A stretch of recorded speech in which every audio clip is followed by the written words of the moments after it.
Cats, our feline friends, were not always a cute domestic internet sensation, but throughout time have been roaming, fierce predators. Just recently, in regards to the whole cat timeline, have cats become domesticated internationally to one of the most common house pets. Our presentation is going to look at the cat race as a whole, as domestic cats have come from only one of 8 major cat lineages, and explain their history of evolution, natural selection, and evidence of all the relevant feline phenomenon on our planet. Cats have been some of the most dominant predators on our planet, whose genetics spread into 37 species we can still see today. However, not all of these species are completely different, and all 37 can be grouped into 8 lineages. Cats in each lineage share biological, morphological, and physiological characteristics. Morphological being in regards to their predatory bone structure and skull shapes. An example of these shared characteristics is the ability to roar, a dominant form of distance communication that can also be used to intimidate scavengers away from already caught prey. Big cats in the Panthera lineage are the only ones who can roar because of an incomplete ossification in their hyoid bone, a bone vital to supporting their vocal cords. Important and location-specific traits like this are generally always just shared between the cats of one lineage. The traits can be so exclusive, however, that even a cat in the Panthera lineage, the clouded leopard, can't roar. Let's take a look at when and how each cat lineage branched off from their ancient ancestors, and the qualities mutually shared in each lineage. The 8 main cat lineages are organized by traits and genetics, but it turns out the cats in each lineage often have the same geographical origins and effective reproductive isolation.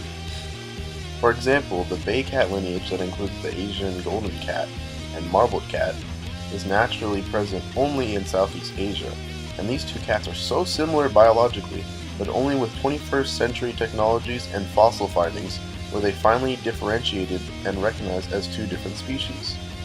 All lineages from the puma lineage, which includes the cheetah, to the ocelot lineage with the margay cat that has 38 instead of 36 chromosomes, came about millions of years ago through generations of evolution from one main ancestor that roamed 11 million years ago, the Pseudolurus. Felines have a whole arsenal of advanced biological traits that enable them to be the most dominant carnivorous predators.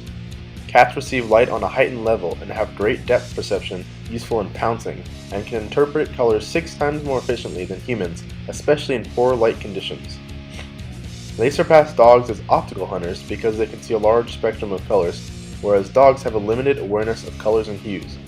The sandpaper feel of the domestic cat's tongue is a distinct predatory growth of keratin that produces a rough surface. While feeling weird to a contemporary cat owner, to a mouse or bird, this sandpaper feel is used to scrape off feathers, fur, and flesh. Ouch, dude! Natural selection in regards to the lineages of cats follows the change and variation of the aforementioned predatory traits, based off of the change in their prey. Always moving when sea levels permitted, cats never drove prey numbers low, but they were not always able to chase or catch the prey. As their home environments changed from Eastern Asia to North and South America, Europe, and Africa, their traditional prey did not. And for example, ancient species like the saber-toothed tiger suffered. The saber-tooth's short, almost canine-sized tail was not designed for running fast or for long distances. Consequently, they were not able to maintain their diets in places where they were forced to go due to environmental changes, like Africa, where most of the prey darts around the open plains and where there are no hiding places to stealthily pounce.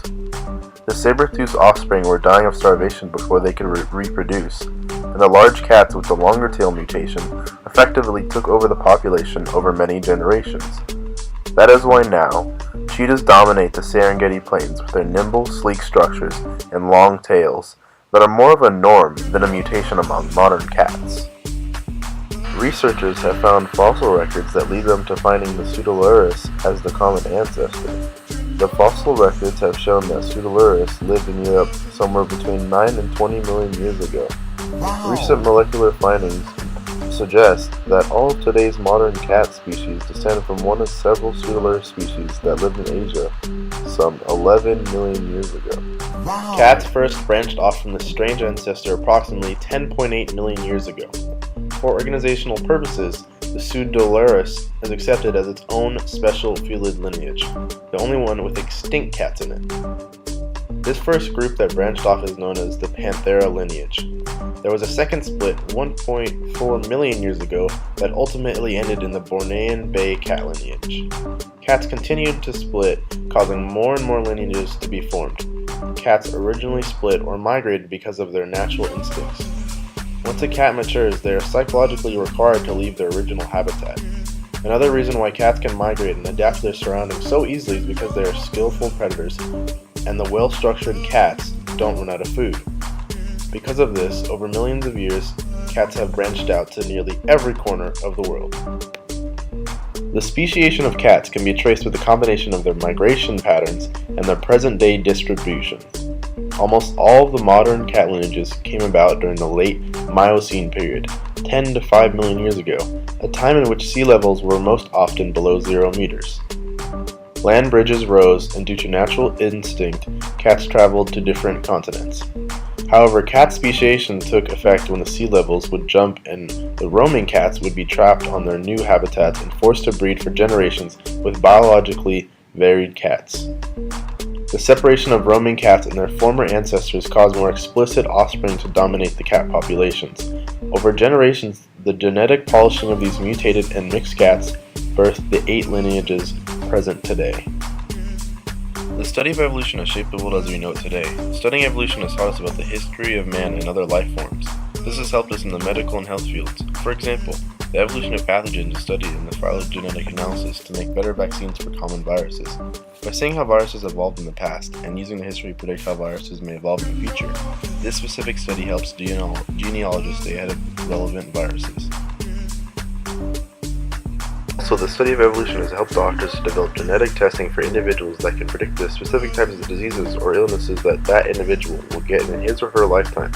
The study of evolution has also helped us prepare and predict for problems that could happen in the future through a process called molecular clocking. Molecular clocks are a measurement of the relativity for predictable changes in DNA over time.